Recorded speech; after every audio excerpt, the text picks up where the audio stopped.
Office romance realness doesn't get served up very often in our fandom, and it's so crazy because office romance is one of the most relatable tropes out there and it still remains so underconsumed. I like the tension the office environment creates between the two characters, especially if they are in a senior junior relationship.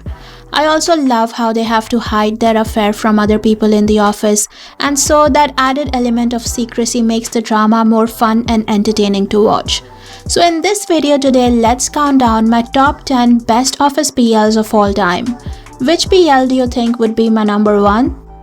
Tokyo in April is one of the few dramas where I actually preferred the manga, but that doesn't mean the adaptation was bad at all. What I appreciated most about the series is how it's one of the rare office BLs that goes beyond the typical rom-com formula and addresses serious issues like workplace sexual harassment and coercion. The chemistry between the lead couple really stood out to me, and I have to say the actor who plays Ishihara Ren is absolutely beautiful. His portrayal brought so much depth to the character, making the story even more compelling. Kazuma reunites with his middle school friend and first love Ren after 10 years.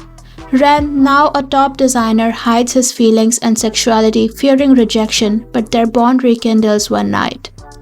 I really enjoyed watching the Taiwanese office BL You Are Mine. It was the perfect mix of comedy, spice, and drama.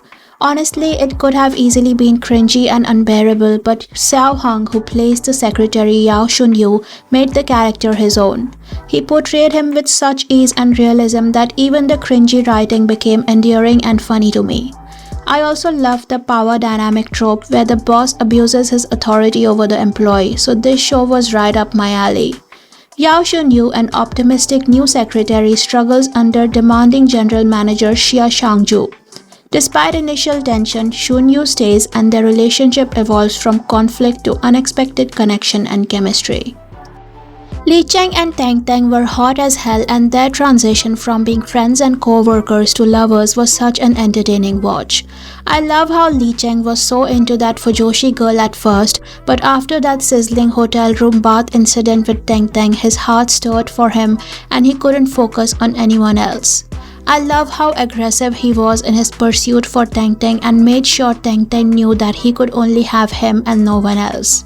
Xiao Li Cheng enlists co-worker Tang Muren to pose as its date to impress his childhood crush Liu Mei Fang, but their fake relationship gradually leads to unexpected feelings between them. Ono is one of the cutest, most innocent UK I've ever seen in Japanese BLs. I love how he immediately fell in love with Kaburagi despite seeing his red flag behavior. That was so real of him. I love how Kaburagi pretended to be indifferent towards Ono but silently protected him every single time.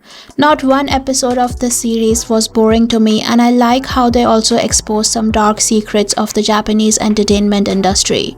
Their chemistry was crazy good, and that scene in the last episode? Oh my god, I still get chills watching it.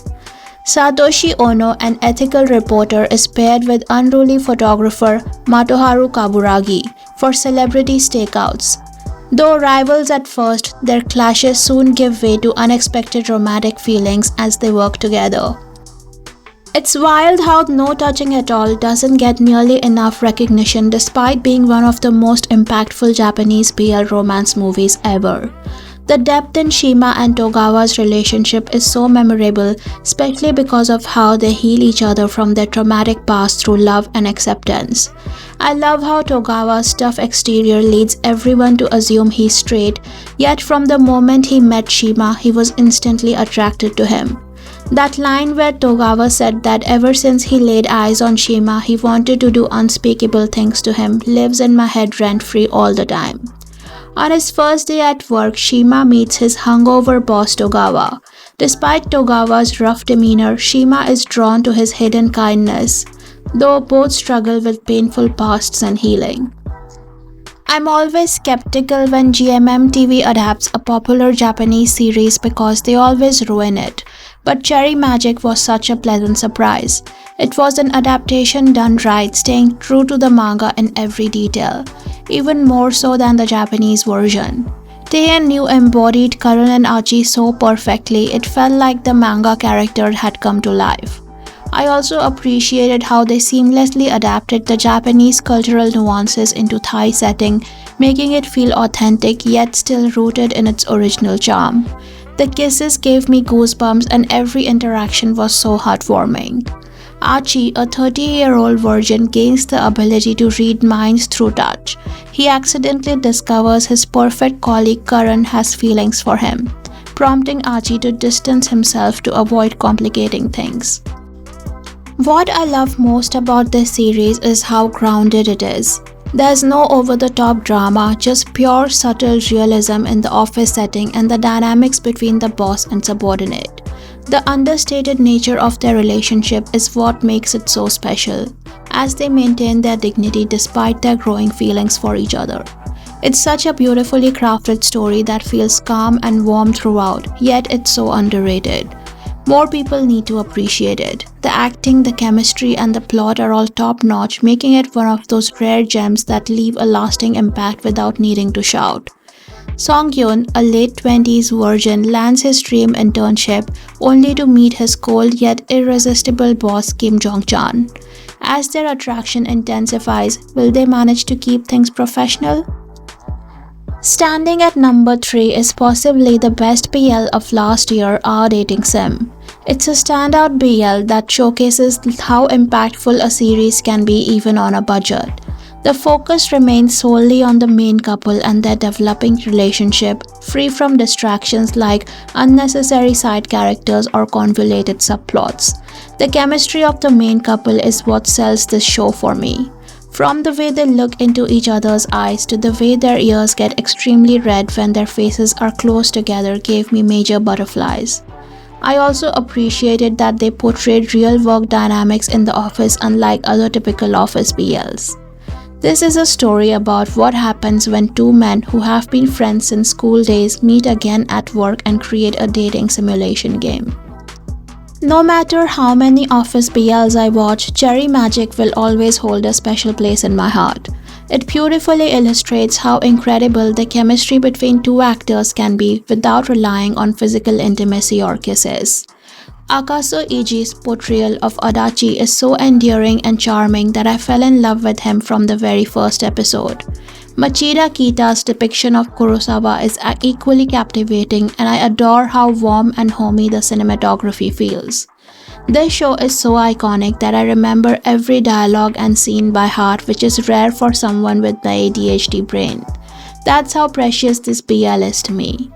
Adachi Kiyoshi, a 29-year-old salaryman, gains the ability to read minds through touch on his 30th birthday. When he accidentally discovers his co-worker Kurosawa's secret feelings, his life changes forever. And the award for the best office BL in the history of boys love and yaoi goes to none other than Old Fashioned Cupcake. Do me a favor and let me know in the comments if you were expecting this show to be on the top of my list. Togawa and his boss Nozue can still make me come back to watch the show again and again because I can't get over them. I come back to watch that finger in the mouth scene like my monthly dose of vitamin D. I cannot live without watching it.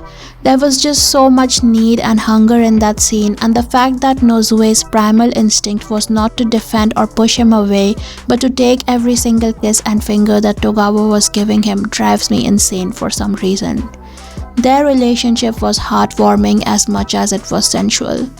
These 5 episodes were so much better than so many 12-episode BL series. Until and unless some extraordinary office BL graces our screens, this will be always my number 1. Nozue, a 39-year-old man, lives a monotonous routine that both comforts and burdens him, concerning his younger subordinate Togawa. Unexpectedly, their bond deepens after a visit to a lively pancake shop together. What are your top 3 all-time favorite office BLs? Let me know in the comments below. Subscribe for more BL videos like this and join my BL gossip family on Instagram. See you lovelies. Bye.